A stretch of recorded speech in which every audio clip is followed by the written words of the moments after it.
My lords, it's a delight to follow the noble Lady Baroness Mackintosh of Pickering, whose comment about building on floodplains reminds me of the simplest, clearest explanation of why this should not happen. The floodplain is not beside the river, it is part of the river.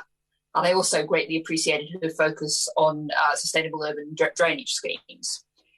On Amendment 194AA, I commend the noble Lady Baroness Hayman of Ulloch for tabling it and the noble ladies Hayman and Bakewell for supporting it. Indeed, I would have done so myself had I not simply missed it.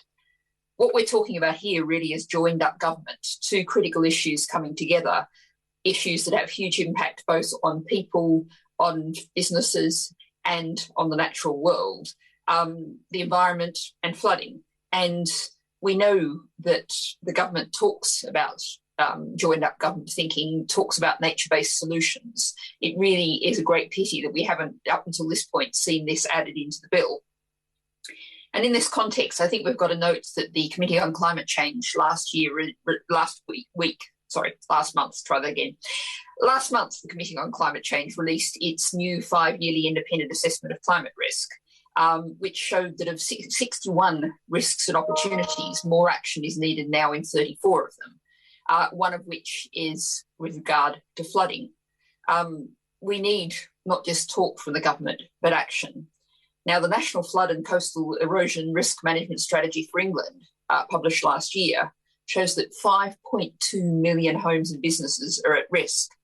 And with the reality of our climate emergency, rainfall is expected to increase by 6% by the 2050s and by between 8 and 13% by the 2080s from a 1981-2000 baseline.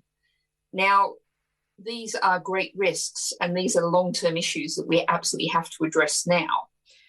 And I think it is worth noting that there are really excellent things happening, but on a pilot local scale, not on the landscape nationwide scale across England that we need to see. I know particularly Stroud, which has been a real leader in this area, the Rural Sustainable Drainage Project, which was initiated by community groups after areas of Stroud were flooded in 2007 and 2012. And that covers 250 square kilometres of the catchment of the River Frome and its tributaries. And it was from that project through the excellent work of the former Green County Councillor Sarah Lunnon that I learnt a great deal about leaky dams and the really wonderful environmental and flood impacts that they can have.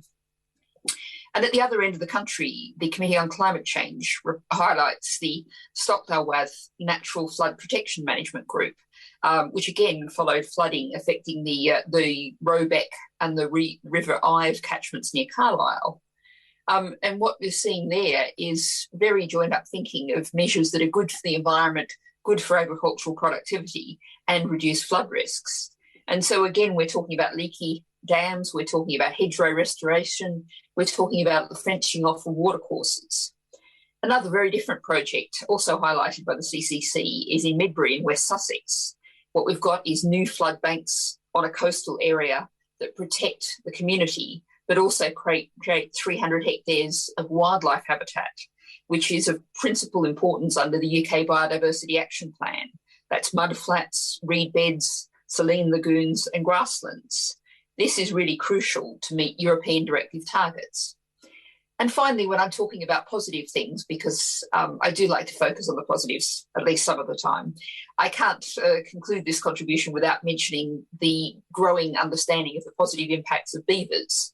And there was an excellent study a year ago by a team of scientists led by Professor Richard Brazier from the University of Exeter, which was specifically on the beavers that mysteriously arrived on the River Otter. And that had huge positive benefits for ecotourism and ecosystem services, including flood alleviation. And what they're doing is actually slowing the flow of floodwater, reducing peak flows through flood events. What we're doing here, what we have to do much more of, and why this is so crucial in the Environment Bill, is we have to allow nature to fix what we have broken. The law needs to be framed explicitly to allow this to happen. Thank you, my lords.